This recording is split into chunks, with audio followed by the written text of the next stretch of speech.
Welcome everyone. My name's Perry and welcome to my channel, Perry's PIIverse, a channel that I'm focusing on my passive income investing, how I'm doing it, and all my videos focus on trying to educate and entertain people about my journey. Today's video is going to be actually quite interesting. I think it's going to be my crown jewel video because it's going to actually target the playbook. I'm calling it my playbook, and I actually created a playbook here, Perry's PIIverse Playbook. So it's going to be my playbook on the guts of my portfolio. A lot of people are wondering, Perry, you're creating a portfolio of only $1.5 million that's generating over $40,000 a month. How are you doing it? I've been getting a lot of questions, and I thought, okay, instead of doing that, I need to create a video that really tries to answer at the high level all of those questions people are asking, as opposed to just me announcing that I've just generated another this and I've done that. So I think you're going to find this stuff quite interesting, and let's get going. Before I do that, I want to provide a notice to all viewers, as I really find this important. I am not a licensed or trained financial, investment, or tax expert. I'm just an average Joe retail investor with a passion for investing. I'm sharing what I've learned along my own investing journey. So really, viewers must not take any of the content, thoughts, or opinions shared in this video as professional advice. Always do your own research and seek professional financial, investment, and tax advice before doing your own investing. This content is for fun and entertainment only, and I'm hoping it'll educate you and entertain you and maybe even inspire you. So let's get moving on. We've got a busy agenda, so let's talk about that agenda. I'm going to start with an introduction. Then I'm going to talk about what my investment goals are that are driving my strategy. Then I'm going to focus on why did I pick Covered Call ETFs as the foundation for my income portfolio. Follow that, we're going to talk about balancing risk, yield, and growth with respective strategies to meet these goals. And I'm going to also quickly point out some of my core investment rules that guide my every decision. I'm going to finally talk about something people keep asking me about, and I thought, okay, I'm going to throw this into my playbook, is how does Perry deal with tax management on my high monthly income? Then, once I've showed you my entire strategy, I just want to actually go through quickly some results, like show me the money. If this is my strategy, I want to show you how my strategy is actually working and continues to work. So I'm going to quickly go and show you how my strategy is actually converting to actual execution, and it's actually happening in my portfolio. So I'll show you that. And then we'll follow on with some, my lips are bungled up, some conclusions. All right, so let's start with an introduction. As my portfolio success has grown in popularity, the demand for me to explain my strategy has skyrocketed. I get questions in Blossom. I'm getting tons of questions in my YouTube video channels. So I've gotten a lot more demand on saying, how do you make your portfolio generate so much yield and so much income? In a recent poll that I posted just a few days ago in my own channel, asking my subscribers what they wanted to see as content, the topic about how I make my portfolio generate so much income and still be sustainable was one of the top votes. So this video is directly a result of the results of that poll.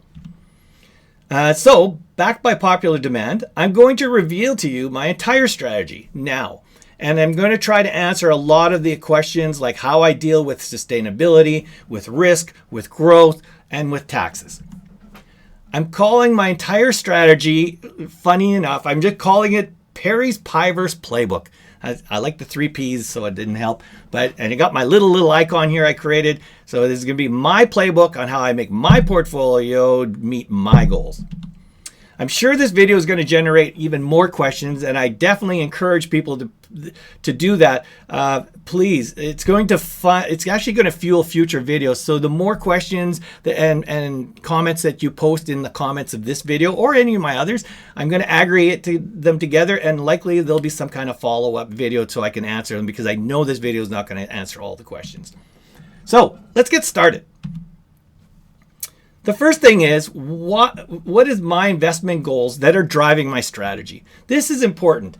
You have to know what your strategy is. And before we even know what your strategy is or what my strategy is, we have to first understand what the various pillars are that makes up an execution of a portfolio. All right. So let me just go through this quickly. I know it's a lot of people like, oh, I already know that. But I want to go through this just so you guys have a visual of what we're going through. The first thing is there's a thing called a portfolio. It is a defined group of investment assets used to reach an investment goal. So it's the assets, it's the tangible part of your investment. Secondly, there's a strategy. So this is the plan on how the portfolio will be managed to reach its goal. Whereas the portfolio is the assets, the strategy is how the assets are bought and sold and managed and rebalanced and where they located. So that the strategy does the work when the portfolio basically is the what. Quite obviously, the investor is the person executing the strategy against the portfolio.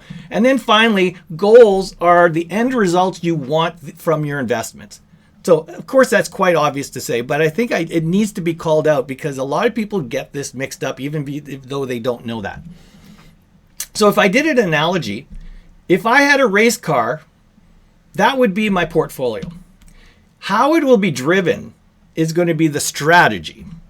The driver is the investor, and the winning the race is the goal. So if the winning the race is the goal, then having a good race car is going to basically, so if winning the race is here, sorry, I didn't press it early enough.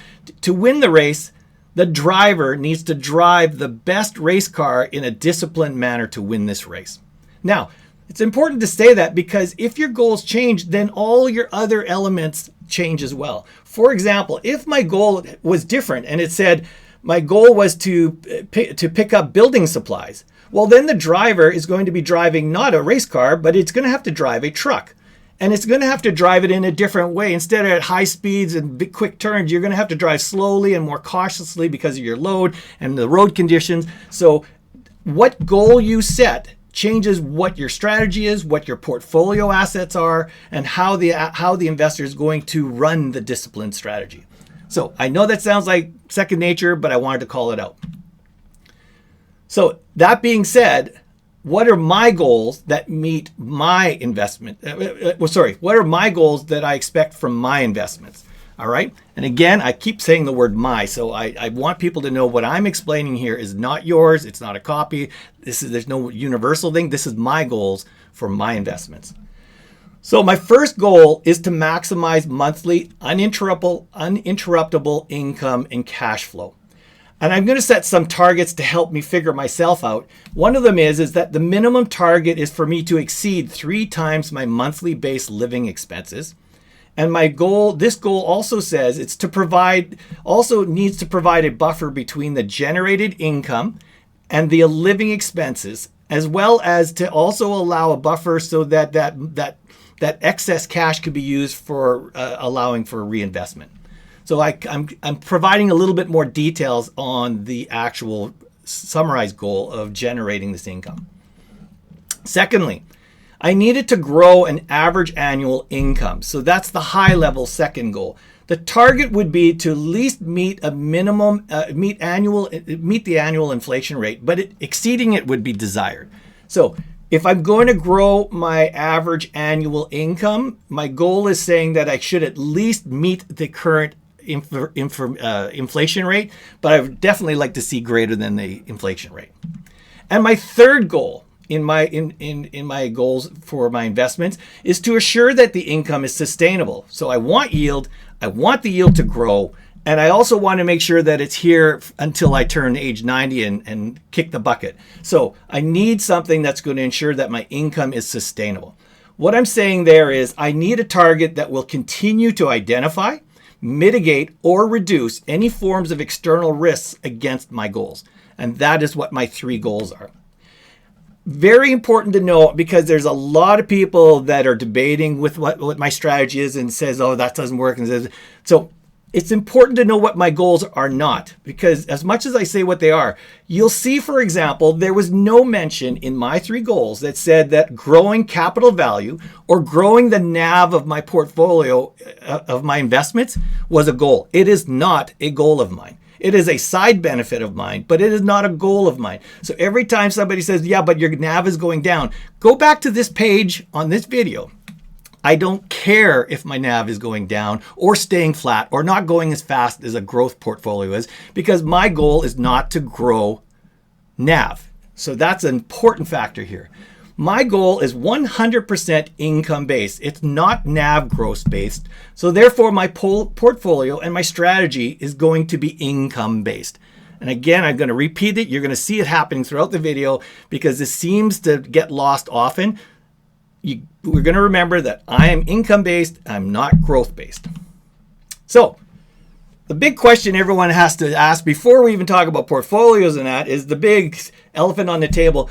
Perry, why are covered call ETFs the foundation of my income portfolio? We have to talk about it because there's so much debate about they're good, they're bad, they're scams, they're amazing, they've changed my life. Why did Perry use covered call ETFs as the foundation for his income portfolio? So let's get down to the logic behind it.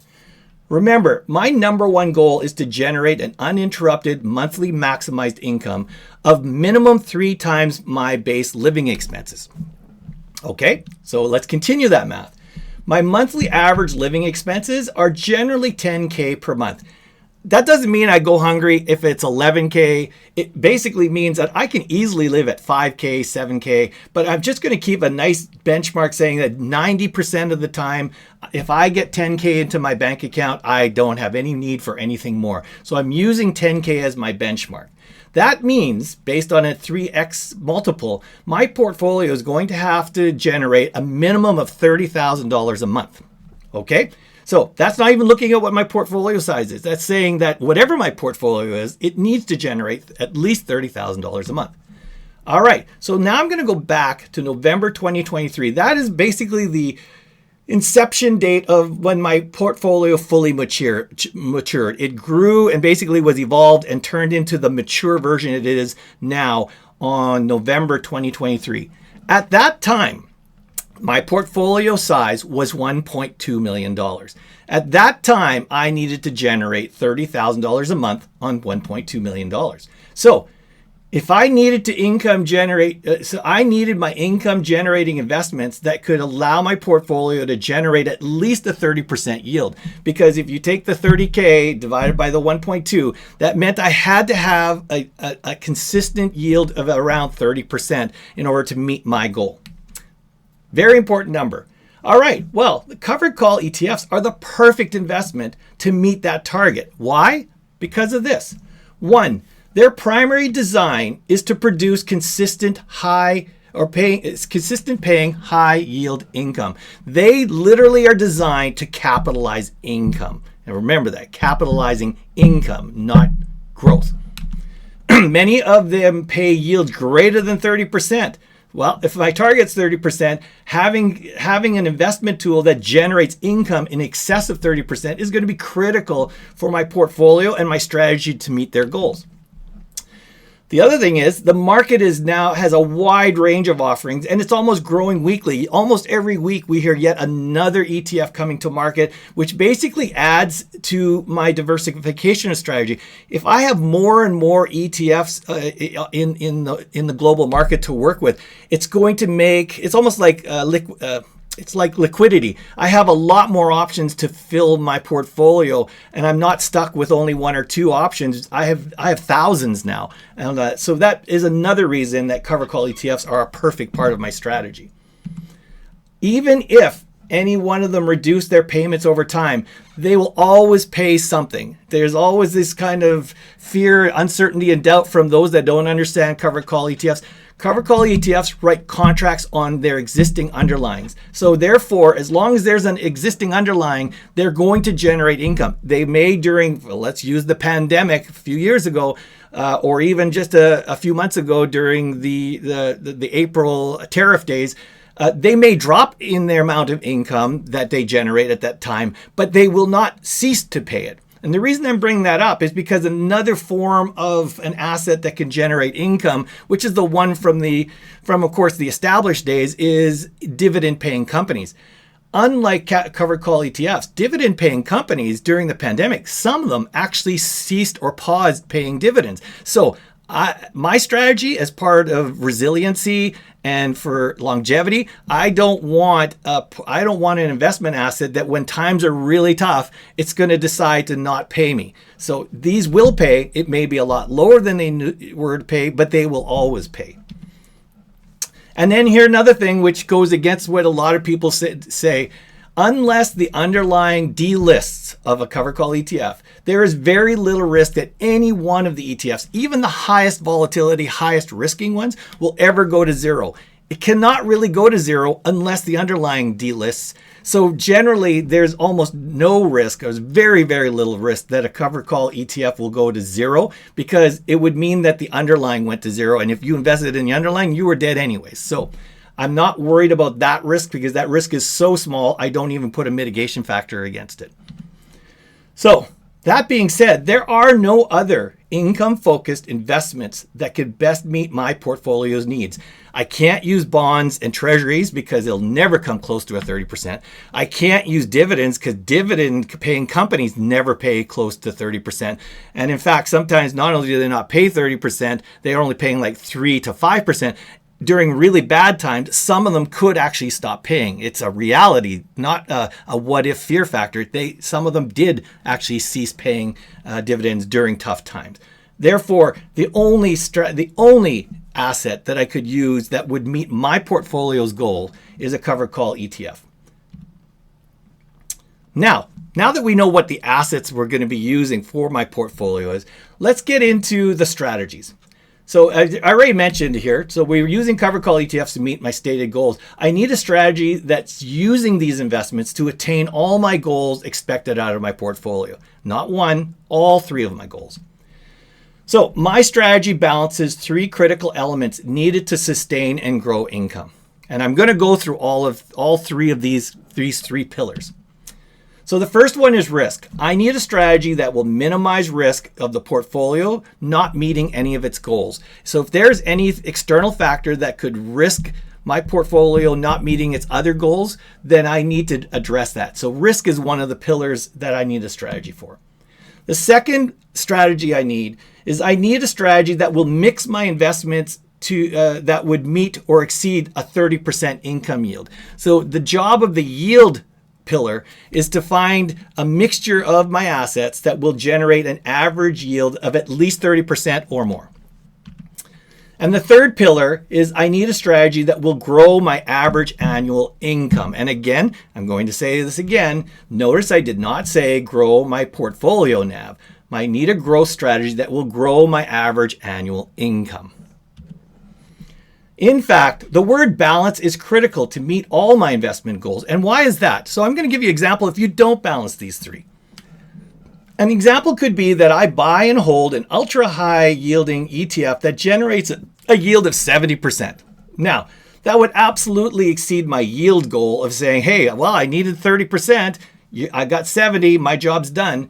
And it might even meet my growth goals because maybe it's going to go there, but it definitely will absolutely destroy my risk goals or my risk strategy and my risk element, because if it's only a single ETF. So it could then also, because of that one ETF, affect my future yield and growth in the long run. So therefore, you need a balance of all three so that you can meet all the goals, not just one goal. So let's start with the first of the three strategies. How did I build my strategy that balances risk, yield, and growth to meet my goals? The first one we're going to tackle is risk. My risk strategy is first because it strongly dictates what my yield and my growth strategies will do. So this is why I named it as the first of the three pillars to develop a strategy on, because the others will actually use this as their marching orders to do their strategy. So the first thing is my number one strategy to address risk is to diversify your assets. So diversification of your assets or your investments is your number one strategy for risk mitigation. And let's go through that. As each single investment has several elements of risk, including but not limited to the ETF manager, the sector that that investment's in, the underlyings that it holds, the geography, the ETF's perspective. And what I mean by that is if the ETF is running a planned prospectus like 3 times leverage or whatever, each one of those, as well as how they execute it, is a risk element depending on how each perspective is done. So you want something that basically diversifies all of those elements and even others that I may not have listed. Now, if a the portfolio's risk is reduced dramatically if you spread the risk across several of these investments. So if I had more, as soon as I have 2, I have 50% less risk than I had if there was a single one, because all of the risks of each one of those elements is now divided by 2. If I do it by 10, you're now spreading each one of the elements of each one of those investments 10 ways. So the math continues on. So the more you spread your risk across more investment holdings, the lower the portfolio risk is. My strategy sets out a target of no more than a 5% holding of any one investment. I'm not saying that's set in stone, because I do actually in a couple of cases go above 5%, but my strategy's goal is to maintain a 5 or less percent holding of an investment. Well, if you say 5% divide from 100, that means my portfolio must hold at least 20 investments. And I know there's a lot of people that say, oh, Perry, why? You don't need that. Just get a big one that holds them all. Well, there's a reason, because if you actually do the math, remember one of my goals is to reach a 30% yield. You try to find one that's that holistic that will actually also reach 30%. It can't be done. So I'm holding 20 investments, and that as a minimum. Diversification of these 20 plus investments should also be balanced across the above mentioned risk elements. So you don't want to buy 20 from one mutual fund company, or you don't want to buy 20 from, or 20 or 10 from S&P and 10 from the NASDAQ.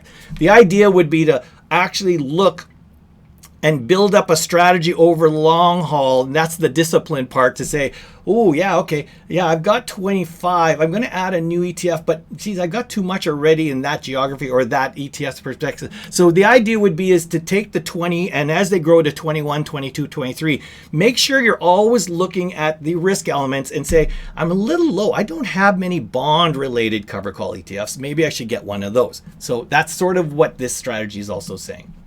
So by strongly tackling the risk element, this is going to provide a very powerful strategy options for the yield and the growth elements, and I'm going to explain to you why that's the case. Because the diversification is going to allow yield to do things it couldn't do if it only had 3 or 4.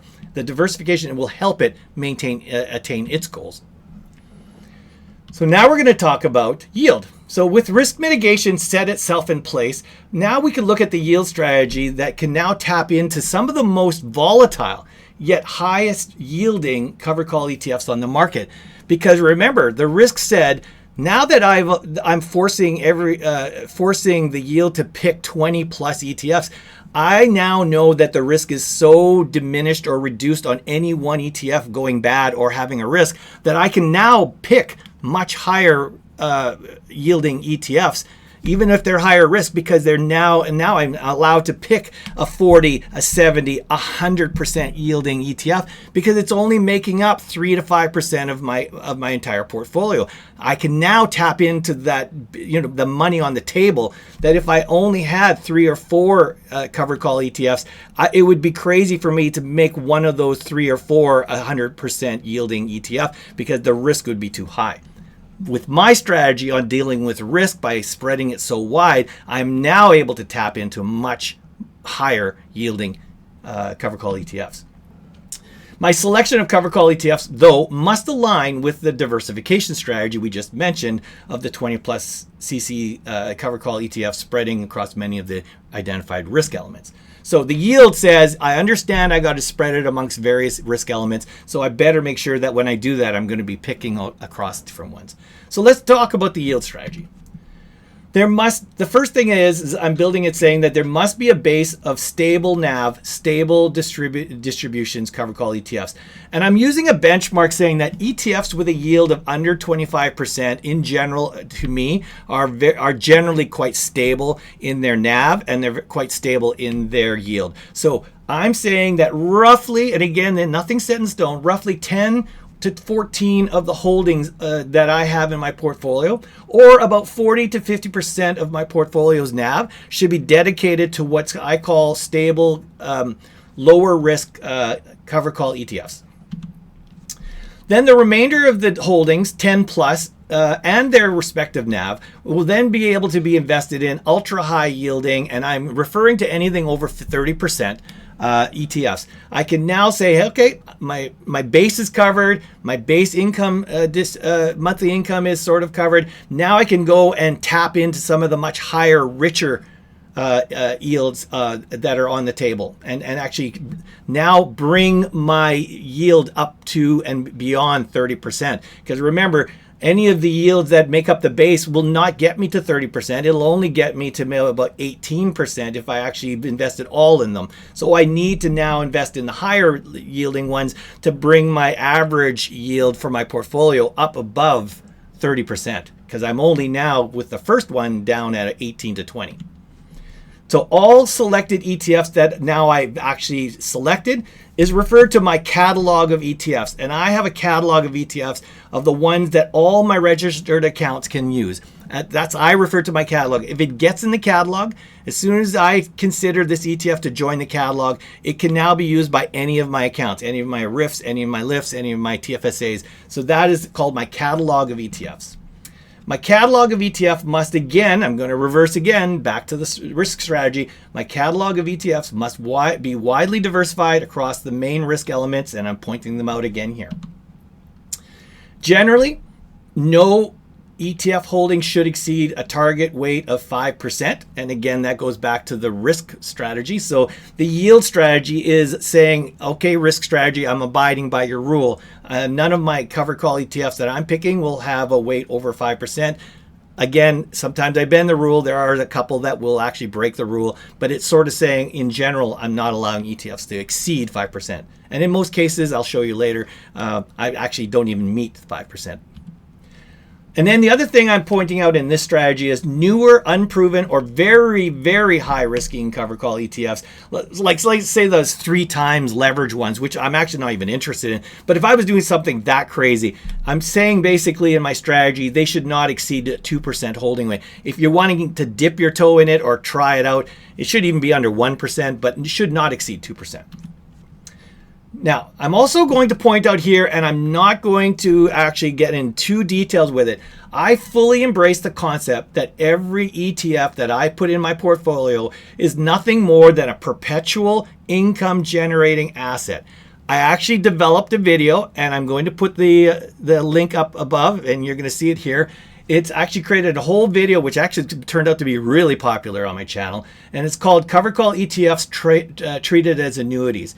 If you want to understand what I mean by this philosophy, please press that link and watch that video. But basically, I'm treating each of my covered call ETFs as assets that will perpetually pay me until I ever sell it.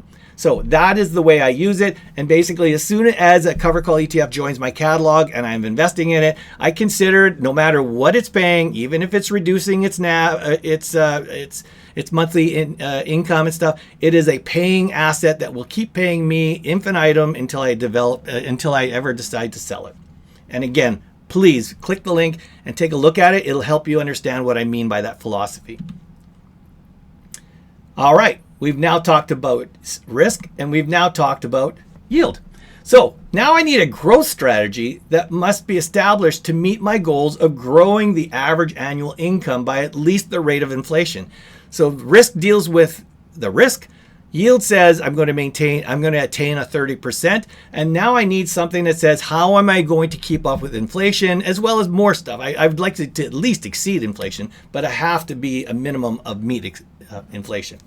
A critical note here, when I say growth focuses again on income. Again, I'm going to point it out. Growth is not talking about NAV growth. But if I'm building a strategy that's going to grow my monthly average income, the side benefit will be that NAV growth will benefit from that and will likely grow along with it, but I'm not focusing on it. If the NAV grows because my income growth strategy is helping it out, that's great. But my focus is not to grow the NAV, it's to grow monthly averaged income.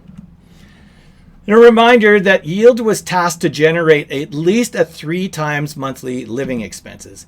As such, below are the guiding components for my growth strategy. Priority each month before the growth strategy even comes into account is that I have to withdraw all generated income from my portfolio that I need for living expenses. And I'm saying that is before I even do any of my other part of my growth strategy, I need to first pay out of the portfolio the money that the growth strategy cannot use because it's actually exiting my portfolio. And that happens every month. Remaining income then, whatever the living expenses has already removed, and actually it was, as of this video, it was today that the August withdrawals of my money came out. So about 9 or 10,000 left all my lifts and my rifts and went into my bank account. So now the remaining cash balance, and I'm saying it right here, the remaining cash balance as of today is available for reinvesting. I can now say, okay, all my bills have been paid. I don't anticipate I'm going to call on my rifts or my lifts to even withdraw more. Everything's looking good. So Perry, you're free to run your growth strategy. So the first growth strategy is reinvesting. A percentage of my monthly income reinvested is not static. It's instead dictated by how much income is withdrawn from my living expenses. And again, I'm saying this because I keep getting asked, Perry, how much do you allocate for reinvestment of your covered call ETF strategy? I don't have a number. The number is whatever my income, whatever my living expenses didn't need for the month, the excess cash is used for reinvestment because it's, to me, money that sits in my bank account in my cash balance idle is money that's not working or generating income. So I always try to have my cash balance in all my accounts. Generally by the end of the month or whatever, it's going to be basically at one point in time, it's going to be near zero. I'll basically, on my $1.5+ million portfolio, I may have a cash balance across all my accounts under $5,000. And then basically, once I do that, I then sit and wait, and I let the portfolio's accounts rebuild more cash so that it can pay the next month's income or living expenses, and it goes rinse and repeat the whole cycle. I also want to point out in my strategy, I do not use RIP, or I do not use DRIP, sorry. I want full control on how and when all my reinvesting is executed. So this ensures cost-effective and timing-effective use of my reinvested cash. So a lot of people say, do you drip it? I do not drip. I want control of when I get paid a distribution, I want to decide when's the right time to do it and where do I want to do it. So ETF number one might pay me, and I'm like, no, I don't want to put more money into ETF one because right now its NAV is way too high. If I, for example, use PLTE's current price is so high, I don't want to invest in it right now. So I would take the money out of PLTE, and I'm going to likely say, time's not right, but I think I'm going to invest in XYZ because it's actually down at a good number and I'm underweight in it. So that's why I do not believe in DRIP. The other major yin and yang of a growth strategy is not just in reinvesting, but rebalancing. So rebalancing existing holdings to migrate from lower yielding holdings to higher yielding, and as well of trimming excess unrealized capital gains to reinvest into higher yielding ETFs. And that has lately been happening quite often. Because everyone says, oh yeah, your covered call ETFs always erode. No, that's only the ones that they pick on because it's easy to pick on. I've had several covered call ETFs that I've had to execute capital gains trimming strategies or tactics on because they've gained so much, not only income, but they're generating so much capital gain. PLTE, for example, has gone up about 80-90% according to me on my investments. So I've actually had to trim some of that excess capital gains, and I actually used the money from that to buy even higher yielding ETFs that are a good deal and they're maybe at a discount price. So rebalancing and reinvesting, all of those help generate higher monthly average income because I'm constantly finding covered call ETFs or more of these covered call ETF assets that will pay me more or pay me higher. So more of them or higher yielding of them in order so that I can keep my average annual income growing. All right, so I'm not going to go into these in details, but I'm just going to quickly pop through them. You've got the video. You can stop and read all of them. There's so many of them, but I just want to show that these are some of the rules in my head. I don't come here and read them every day. I wrote them down once, and I actually fine-tune them and trim them or change them because my philosophies sometimes change. But these are the rules that are in my head that whenever I'm considering rebalancing or reinvesting or considering a new ETF or considering doing a drip, like whatever, these are the kind of the rules that are running around in my head whenever I'm looking at at managing my portfolio. Again, a lot of these rules are here. I'm not going to talk about them because there's quite many of them, but press the pause button and you can read through them. If you have any questions about these, please put them in your comments below, and I can maybe try to answer if there's any one of these that sort of make you want to have a question about them. All right, the final one, which I added in here because I've been getting a lot of questions on tax management, is basically saying, okay, you have this income portfolio that's generating these huge incomes with no NAV decline. Obviously, a lot of people are asking me questions is, how am I dealing with my taxes? I mean, if you're really generating $500,000-$600,000 a year in income, you must be taxed to death. And I'm going, no, I'm actually not. Now, I'm going to say this in advance. I'm going to talk about it later, but there's no way of avoiding paying taxes. So it's not as if I have some sneaky way of saying, yeah, I'm getting around the tax man. No, at the end of the day, there's just the cost of generating income is you're going to have to pay taxes. But as a 61-year-old retired Canadian, and these are important things to know because everyone in different, depending on where you live, depending on what age you are, it has abilities to develop some form of a tax strategy that can help try to reduce the amount of taxes you pay. So for me, as a 61-year-old retired Canadian, I fully use the powerful government tax advantage accounts to shelter as much income that generated as possible. And in turn, because I shelter it, I can also control the pace that income is paid out to manage how much of my annual personal income tax is paid. All right, so here are some of the highlights. And again, I apologize for anyone that's not Canadian. I'm a Canadian. I'm going to use Canadian accounts because, again, I'm talking about how I manage my taxes. And again, I'm not a tax expert, so keep that in mind. So here we go. The first thing is there's an instrument in Canada called RIFs and LIFs, and they're actually tied with a thing called RRSPs and LIRAs. So these are all retirement savings accounts or retirement income funds. When you're putting contributions into this account, you're putting it into an RRSP or a LIRA. And eventually when you retire and you're not going to be contributing to them anymore, you convert them both into LIFs or RIFs or LIFs. When you switch them over to that, they are basically retirement income funds. They now will no longer allow you to contribute to them anymore. You're basically forced to actually start liquidating them, and they're forced to pay you out. Or the account is forcing you to take a minimum amount of your portfolio every year. So for my age, it gets higher as you get older, but at age 61, I think it's around 3.8%. So every year they look at my entire portfolio and say, oh, okay, you got $1.5 million, you're 61 years old, and so we have a rate at that age of 3.8%. So you do the math and it says, okay, divide that by 12. That's how much you can take out as a minimum.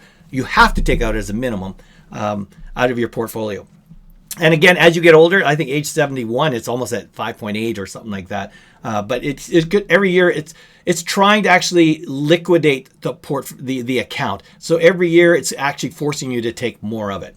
A LIF has got an extra restriction in the sense that it doesn't only have a minimum, it also has a maximum because it basically was replacing a pension. So it's trying to pretend to be a pension. Everyone that has a LIF doesn't like them because of that maximum. But anyways, that's what a LIF is. So all generated RIF and LIF income that I have makes up about 75% of all my monthly income. And it's all sheltered in these accounts. The only money that I actually withdraw out of these RIFs and LIFs is the money that I need for living expenses. And again, it has to be above the RIF minimum or the LIF minimum. So I can't take out less than $1,000 because I think my minimum is at $1,300. I can't remember what it is. So I have to, or I think it's 700. I can't remember the number, but I have to at least take out the RIF minimum. But I basically only take out what I generally need. Not like, oh yeah, my portfolio this month made 40,000. I'm going to take all 40,000 out. I don't do that, because if you do that, here's the problem with a RIF and a LIF. All money leaving an RRSP, an RRSP, a LIF, or a RIF is taxed at your current personal tax rate. It's treated like regular income. So if you want to take out a lot of money out of your RIF, you can. I could take the entire money out of my RIF, but then I'll be taxed at the rate that money was. So if I took out $200,000 out of my RIF, I'll be taxed on an income of $200,000. Clearly, I don't want to do that. So that managing my tax is basically done by watching how much I actually withdraw. Anything that happens inside my portfolio, these accounts are basically tax-free as they grow. Monthly excess income. So basically the stuff that I don't take out, all the rest of it stays in my RIF and stays in my LIF, and they're basically reinvested back. Approximately 65% of all the monthly income generated in my RIF and my LIF is actually reinvested back into my RIF and LIF. Unless, for example, there's a special withdrawal, like, for example, and I'm going to talk about it later, every January my TFSAs have new headroom. So I use my extra withdrawals from my RIF, which are taxed, but then they go there and they basically fund my replenishment of my TFSA, which I'll talk later. Now, the other instrument that we use a lot here is called a TFSA. In Canada, they are the most valued of our registered accounts, and if anyone's not using them, they're crazy. This should be maxed out, or you should be heading towards maxing them out every time you can. It is called a tax-free savings account, in case anyone's not Canadian. Basically what I do with my TFSAs, it's dictated by the government how much you can put into a TFSA based on how many years over the age of 17. It's all calculated out. But basically, if you've been an adult for several years and a Canadian, right now I think the maximum you can put in there is $102,000. Anyways, mine and my wife's TFSAs are both maxed out. And it's fully sheltered. Everything that's generated there, all growth, all income in that TFSA is 100% tax sheltered. The only thing that's not tax sheltered is if your foreign investments are generating income, like Covered Call ETFs are doing. Covered Call ETFs, as soon as they actually generate a distribution, the IRS and your broker, basically on behalf of the IRS, automatically withdraws 15%, and that's the case. There's a whole topic with regards to ROC exemptions. If you have a broker that actually is got a mature enough system, like my broker is, the next year, any taxes of that 15% that was taxed on ROC is actually returned back to me. The number I did based on experience is that if my foreign income tax was 15%, actually 3% of that was actually given back to me the following year. For me, it was in March. So my effective foreign withholding tax was actually 12%, not 15%. My TFSAs currently generate around 37% yield. So through the year, I generally have a strategy of withdrawing almost all the income which out of those TFSAs, and it's all tax-free. So I literally drain my TFSAs and whenever I can. I haven't lately because there hasn't been a need for it, but generally my strategy is going to be that when my TFSAs generate, say, up to 10,000, I pull the 10,000 out, and then the next month I pull another 10,000 out, and it's all tax-free money. So you can see the benefit of doing that. If you want to even further reduce your tax burden, you could basically have your TFSAs doing most of the heavy lifting on your day-to-day living expenses, and then have your RIFs just augment the part that the TFSAs don't pay. But there's other things, and I have tax planners and financial planners that are going to talk to you about it. There's a point at which you turn around and say, you know what, even if I don't need the money, I should be actually trying to withdraw more and actually go to at least a level, because you're building up your RIFs and your LIFs over the 15 years, and you turn 85 and you're going to have this massive RIF and your massive LIF, and eventually when you pass away, there's going to be a huge tax bill on the beneficiaries. Again, I'm dead, so I don't care, and my beneficiaries are going to get 50% of a lot of money.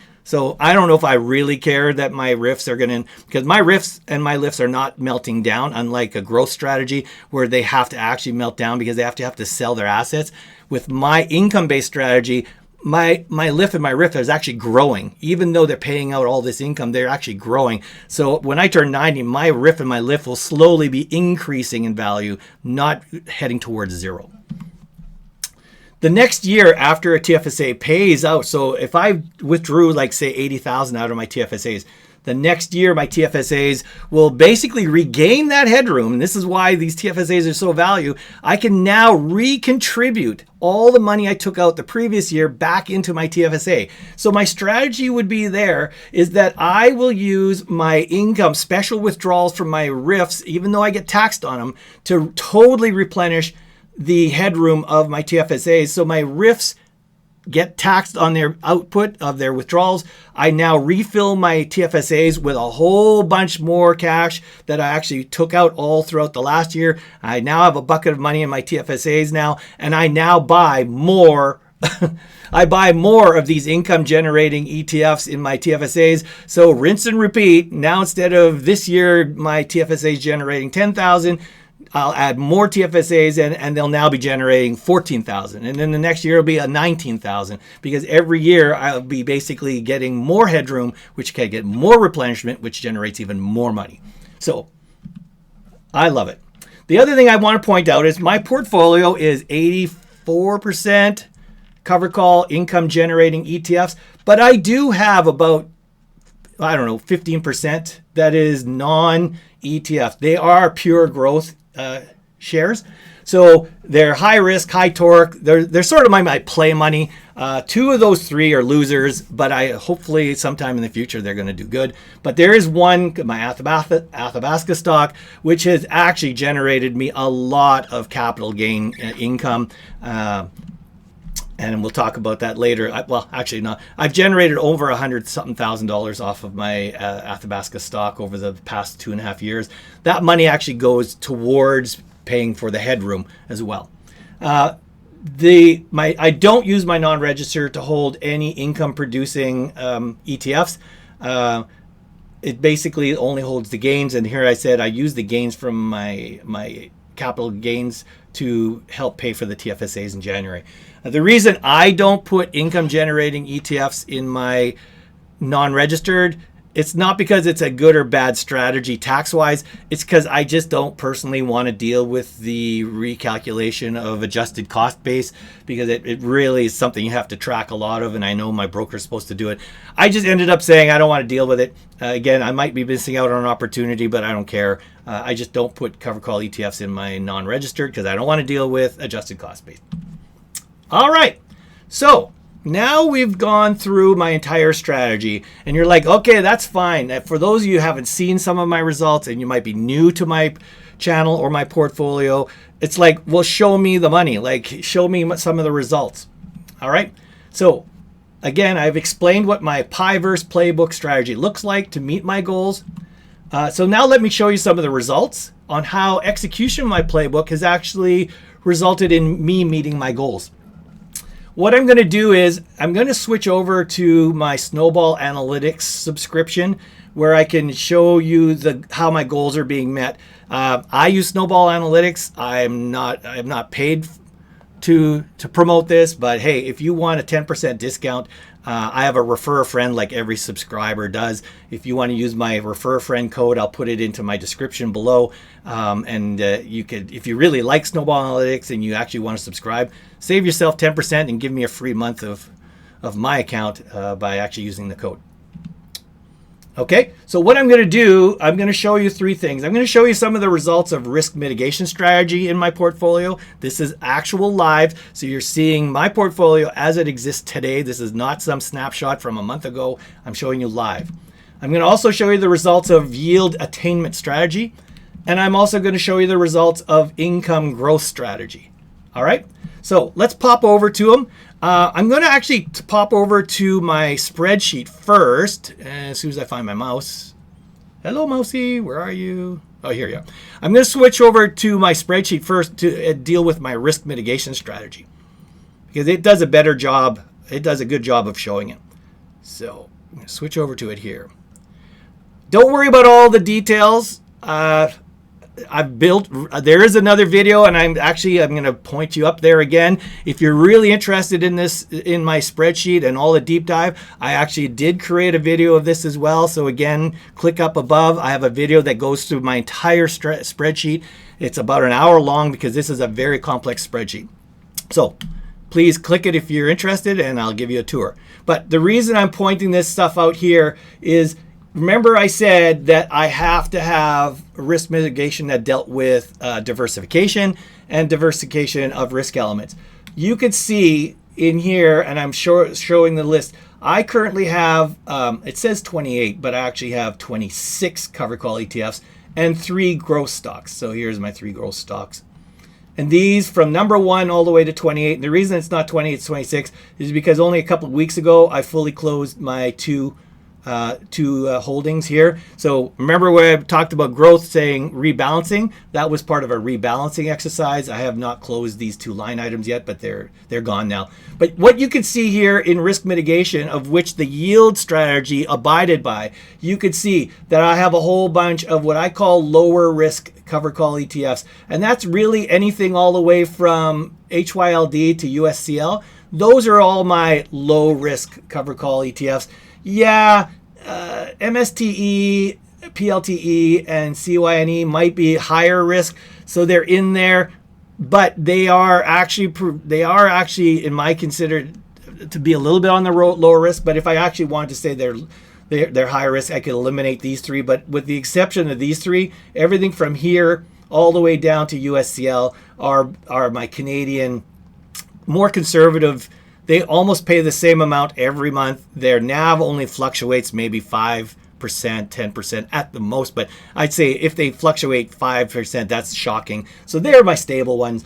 And then everything below that are all my American ones, but they're all my extremely high yielders.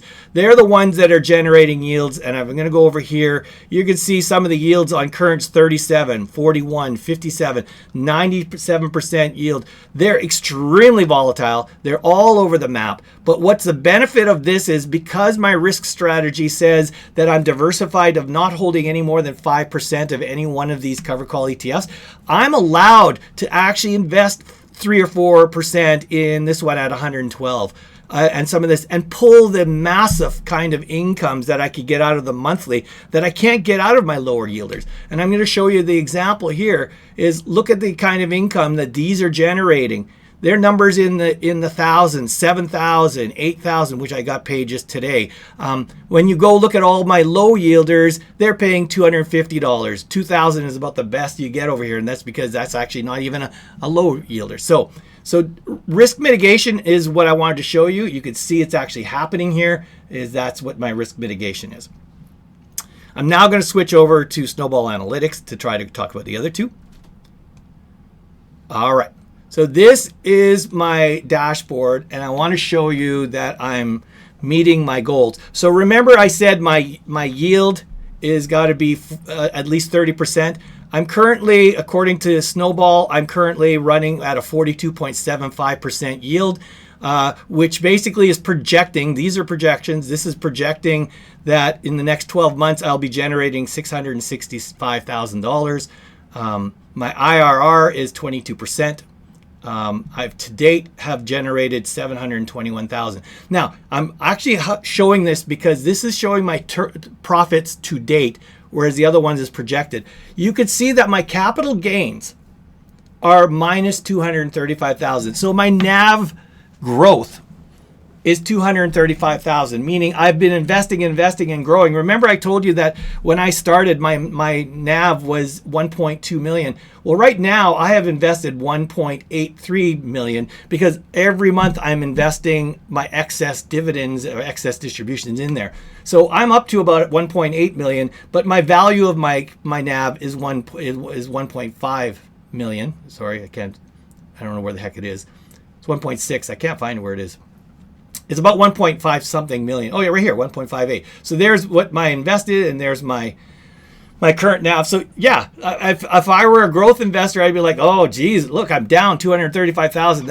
I'd be crying saying my portfolio is not working. But remember, I'm an income investor and I actually don't care because these are unrealized gains or losses. And again, if I treat my covered call ETFs as nothing more than perpetual income generating assets, as long as they're in there, I'll have some assets that are at 60% NAV loss, but they are still paying. So I don't really care because my goals don't talk about NAV growth or loss. I don't measure my portfolio by NAV gain or loss. So when anyone talks about erosion, I sort of just chuckle and say, it's not a big deal for me. It might be for you, but it's not a big deal for me. All right. So let's go into analytics. I'm going to talk about my dividends. And so you could see, and then I'm going to give you an example why I don't worry about assets that are actually 60% down. And you can see here's Coney. Coney here has basically only have a 47.7% yield on cost. So it's actually got a big NAV loss. But if I go right down here to the bottom and say, from inception, show me all my ETFs on how much money they've generated. Well, look who's number one in the amount of money it has contributed into my portfolio at a whopping $86,000 it has paid me. My NAV loss is only like 60,000. It is over. I've still got a 30% ROI on Coney. But again, since I don't care about the NAV erosion of Coney, the only thing I do care about is income. So I look at 86,000 and I don't care that the Coney's at a 60% NAV drop. All right. Just want to try to find another one in here. So this is trying to find it here. So this is basically my dividend growth from inception, which was 2023. You can see it was really low at first, but really November, December is when my portfolio was actually at its, let's say, mature stage. I consider that to be the starting point for my portfolio. So I started with only generating, well, I'll go over here. I started at $16,000. So in December 2023, I was generating an income of $16,000. Now, if you look at 2024, it was slowly starting to go up. Sorry, it goes up here, 21,000, 31,000. So if you look, my blues have been going up, and then my purples have been also going up. Now, again, people say, yeah, but when you have a market crash, you're going to be in trouble. Yeah, okay, well, we had that right here. So I was up at paying out $39,000 this April, which is showing that my growth strategy is working. Because remember I said I want to increase my average annual income growth. Well, to grow 3%, I've far exceeded growing 3%. I've almost gone like 40%. It's way beyond my last year's. So it's going up. But here is 2 months where we had the tariff economic crashes, and you can see, yeah, I actually dropped. I went down to about 31,000, and over here I went down to 34,000. But then it started going back up again. This doesn't really count because it was a 5-week, but at the end of the day, I started climbing back up. And then you could see last month I already reached 38,000, and this month it shows only 21,000, but it's only half a month. I'm going to let the cat out of the bag. August is going to be a record setter. I will end up this month over 50,000 for the first time in my life. So my portfolio is going to be way up here beyond 50. So my NAV growth my income growth goal is absolutely succeeding, and it's going to stay up here. So even though this is one of those big years, it'll likely now set a new average of about 45,000. And again, if I keep executing my growth strategy for income, it's going to keep going up. All right. If you talk about, again, I know a lot of people talk about, oh, what's your growth though? So my growth is, so here's my growth compared to the S&P. So even though I personally don't care how my NAV is, my total return is going against the S&P. Here's a chart that shows, and I've got it set to all time.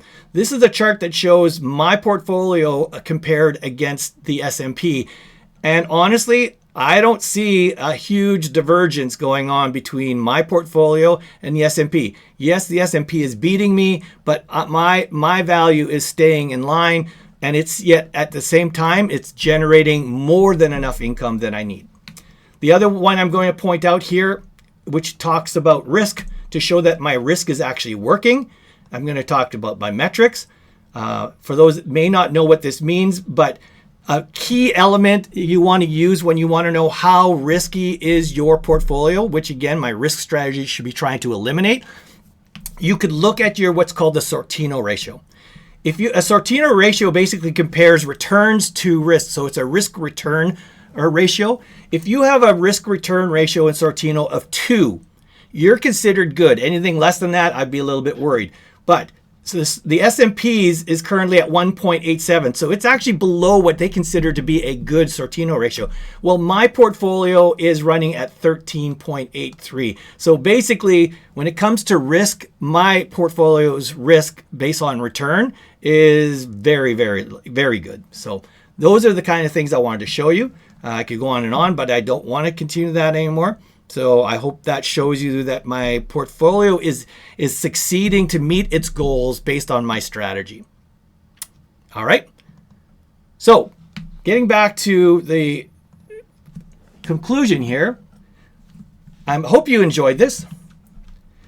This concludes my walkthrough of my PIIverse income generating playbook that I execute with discipline to ensure that my investment goals continue to be met. I want to point this out again because it's so important. I'm going to repeat my disclaimer. This is how I run my portfolio. I am not recommending anybody else follow my playbook. Do your own research, create your own goals, and create your own playbook. I'm just hoping basically that by doing this, I might help inspire you, maybe fine-tuning your research or your goals or your playbook, or you're like, oh, that's a neat idea. But at the end of the day, what you create is yours, and don't just say, oh, I'm going to use that playbook and don't do that. Use your own based on your needs. I'm sure this video is going to generate a lot more questions. I fully encourage you to do that and leave some questions in your comments. If I could build up enough follow-up questions, I'm going to create a follow-up Q&A to answer a lot of the questions. It won't be as much a presentation as I've been asked these 20 questions and I'm just going to answer them like bullets. Okay. I'm going to say here, I hope you found my playbook walkthrough informative and entertaining. I also would please ask you, this presentation, like many of my others, but this one especially, has taken over 3 days for me to generate, to create, to rehearse, to produce. If you really found the content valuable, please press the subscribe button because I appreciate it. It's almost like a payment for me to say that you appreciated the work that I did into this. I can always use more subscribers because I'm a new channel, Perry's PIIverse. Please subscribe. And again, I hope you found this playbook walkthrough informative and entertainment. And until next time, stay smart, stay invested, and I'll see you in the PIIverse.